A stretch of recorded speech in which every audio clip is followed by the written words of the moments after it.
Hotep Kamit, aujourd'hui nous allons parler des sacrifices de fin d'année. Vous savez, le mois de décembre approche et pour ceux qui sont attentifs et ceux qui connaissent les réalités du terrain, euh, quand je parle des réalités du terrain, je parle des réalités qu'il y a en Afrique en ce qui concerne euh, la sorcellerie, en ce qui concerne la magie, ce qu'on appelle généralement la magie noire, pour dire la magie ténébreuse. Mais désolé du terme, c'est juste un terme que j'emploie pour que on se comprenne. Donc la magie ténébreuse, le satanisme et autres. Voilà. Pour ceux qui connaissent ce qui se passe souvent dans le milieu mystique et magique, ils savent très bien que la période de fin d'année est une période très spéciale. Généralement, ça va du 15 novembre au 15 janvier. Et vous savez, j'ai dit toujours que le monde physique est une photocopie du monde spirituel. Et le monde spirituel est une photocopie du monde physique. Comme on dit souvent quelque part, ce qui est en haut est comme ce qui est en bas. C'est des mondes qui se ressemblent.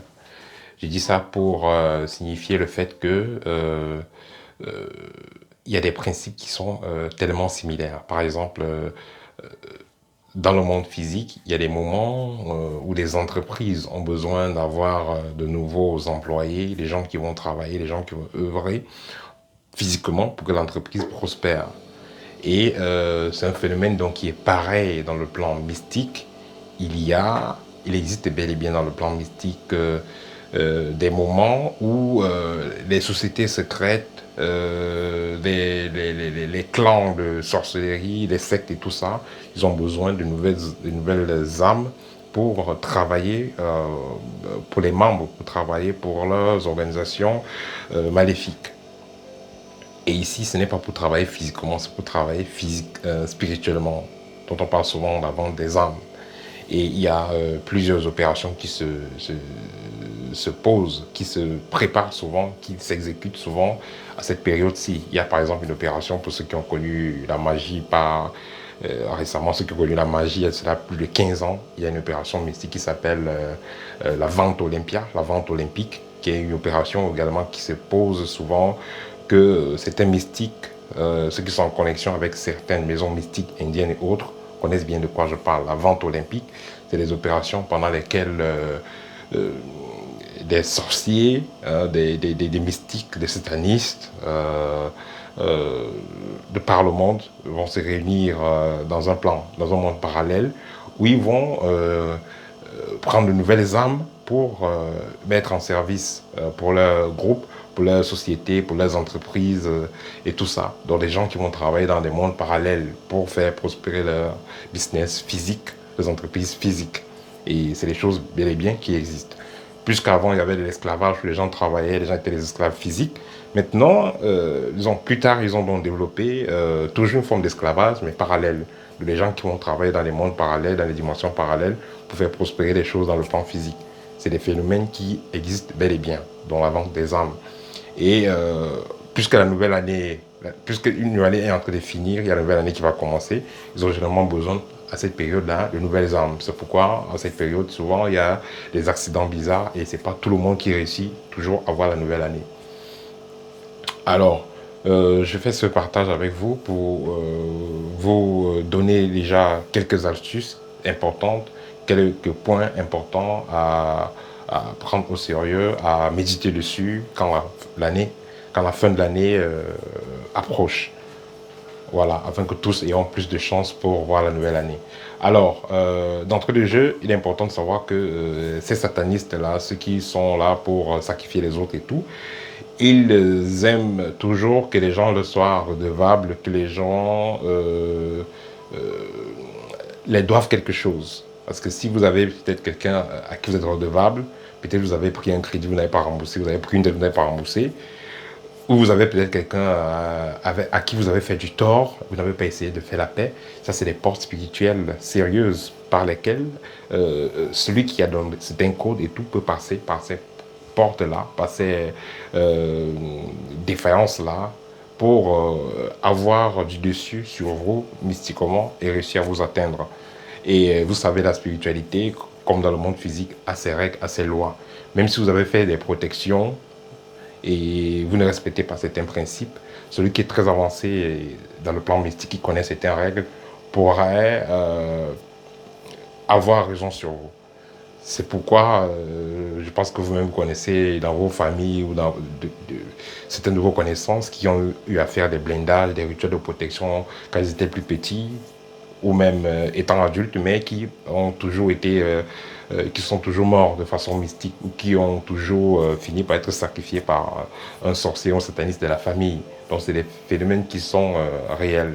Donc moi j'aimerais donc conseiller à la base d'essayer de faire la paix avec son entourage, d'essayer de faire la paix avec des gens avec qui on sait qu'il y a un souci, qu'il y a un problème, qu'il y a quelque chose qui n'est pas juste. Essayer de faire la paix.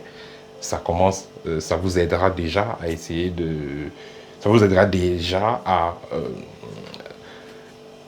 équilibrer la balance, de vous donner plus de chances d'être dans de bonnes énergies.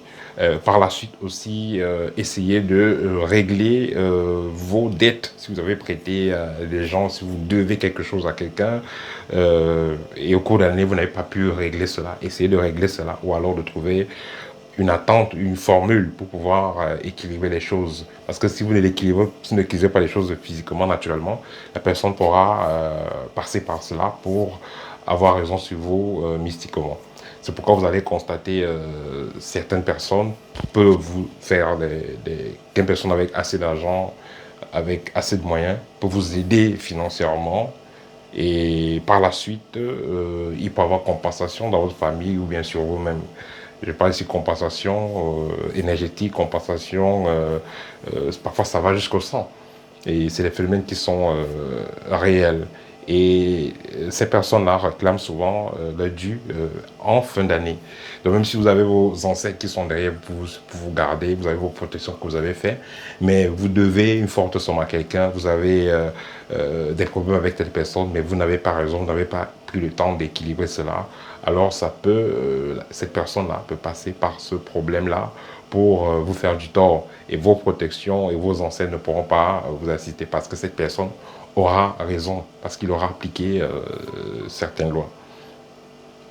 Et par la suite aussi, pour ceux qui suivent un développement spirituel, la fin d'année est importante disons, ce qui est important aussi de faire en fin d'année, c'est de travailler sur son troisième œil, de travailler sa sensibilité, parce que c'est très important. Vous savez, on dit souvent tout ce qui arrive à l'individu lui-même est responsable de cela. Parce que non seulement ça correspond à sa vibration, mais aussi si vous avez un piège devant vous et vous n'avez pas pu voir le piège pour le traverser, pour l'éviter, alors vous-même vous êtes responsable parce que vous n'avez pas développé vos capacités. Il revient à tout le monde de développer ses capacités, il revient à tout le monde d'essayer de travailler à être meilleur. Voilà, donc ce n'est pas parce que vous avez fait une protection que vous pensez que ça suffit. Moi, je dis souvent la meilleure protection, c'est l'anticipation. Ça veut dire que pendant que le sorcier est en train de faire des incantations sur vous, vous n'attendez pas que votre protection, votre bague ou votre talisman agisse. Une fois qu'il commence à faire des incantations sur vous, à parler sur vous et tout ça, en tant que mystique initié, vous le ressentez déjà et vous contre-attaquez même déjà avant que le sort ne soit totalement lancé. C'est ça, pour moi, la meilleure protection. Et c'est ça qu'on développe, c'est ça qu'on travaille à l'école. Parce que le but de l'initiation n'est pas toujours de dépendre du matériel, de dépendre d'un talisman, de quoi que ce soit. Le but de l'initiation est d'être un être conscient. Et quand on parle d'être conscient, c'est sur tous les plans, sur toutes les dimensions. Ça veut dire que s'il y a un souci dans le plan spirituel, vous le ressentez avant que cela ne soit totalement actif. Ce qui fait que vous avez plus de chances de vous en débarrasser. Voilà, donc ça c'était mon petit partage à faire pour aujourd'hui en ce qui concerne la fin d'année. Donc pour éviter d'être dans les mauvaises vibrations en fin d'année, pour éviter des problèmes mystiques de tout genre en fin d'année, déjà essayez de faire la paix avec votre entourage, essayez de régler vos dettes, voilà, essayez d'être plus conscient, d'être plus sensible spirituellement, voilà, d'être un peu plus concentré.